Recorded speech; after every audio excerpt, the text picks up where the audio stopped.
Vande Mataram and good afternoon everyone. Children, now we have to start first lesson in political science and the name of the lesson is the Indian Constitution. Before I can start the lesson, I want to give one example. I want to ask you one question. I hope you like football. Yes or no? Okay. See boys, when you play football, you need to follow some rules, understand some rules and you have to play according to the rules. Like if the ball touches the arm of any player except goalkeeper, then this is considered a foul. And so if players start holding the ball in their hand and passes to another, then it's not a game of football because it is not according to the norms or not according to the game. So rules are very important to be followed. Then it may be football or cricket. And like these games, the society also has constitutive rules. These rules are available in written form, and a written document in which we find such rules is called as a constitution. That means constitution is a book that contain all the fundamental laws of the country. Children, we have to see in this lesson why we needed a constitution, then how it was written, by whom it was written, and what are the special features of the constitution. All these points we have to cover in this lesson. Now look at this slide once again, children. In this lesson we have to study why constitution was needed, how it was written, who wrote it, and what are the special features of constitution. All these points we have to study. Then the next one, then the next point is, why does a country need a constitution? See children, most of the countries in the world have constitution, whether it may be democratic country or any other type of government, but they have their constitution. And this constitution serves several purposes. Its the first purpose is it lays out certain ideals that form the basis of the kind of country that we have, that we as a citizen aspire to live in. Or put another way, a constitution tells us what the fundamental nature of our society, what type of society we want or we want to live in.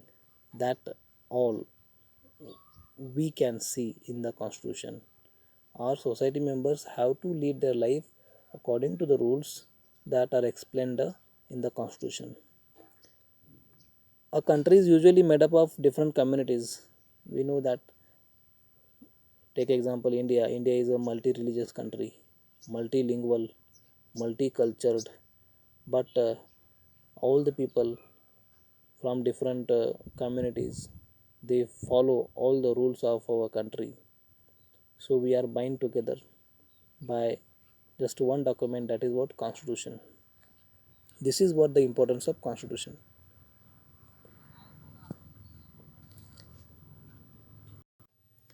Boys, in this slide see Prime Minister Jawaharlal Nehru addressing the Constituent Assembly.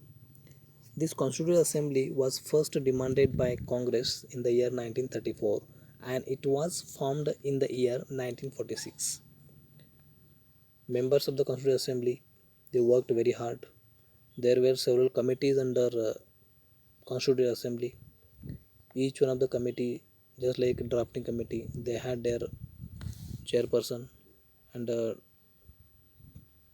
chief of drafting committee was Dr. B.R. Ambedkar, who drafted Indian Constitution, and that is why he is called as the father of Indian Constitution. Look at this slide, children. Nepal, our neighboring country, was a monarchy.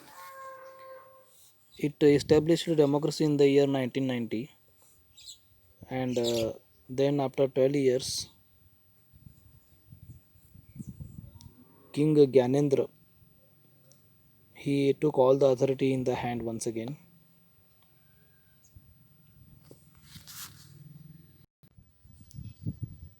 King, King Gyanendra finally took over as the head of government in February 2005.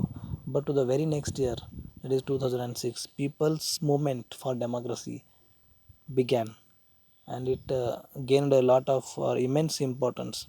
And that is why in the year 2008, Nepal became democratic country after abolishing the monarchy. But Nepal, by moving from a monarchy to democratic government, needs to change all its constitutive rules in order to usher in a new society. That is why the people of India adopted a new constitution for the country in the year 2015. Remember this year, 2015 was the year when Nepal adopted a new constitution for the country. Children, here is the example how power can be misused. See in this picture, Suresh is a class monitor. He is a bully. Teacher leaves the classroom on some urgent work, and she asks Suresh to mind the class.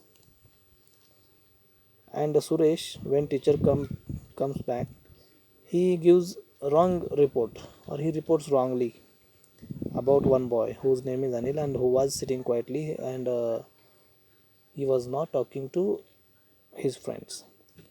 But monitor gives wrong information to teacher.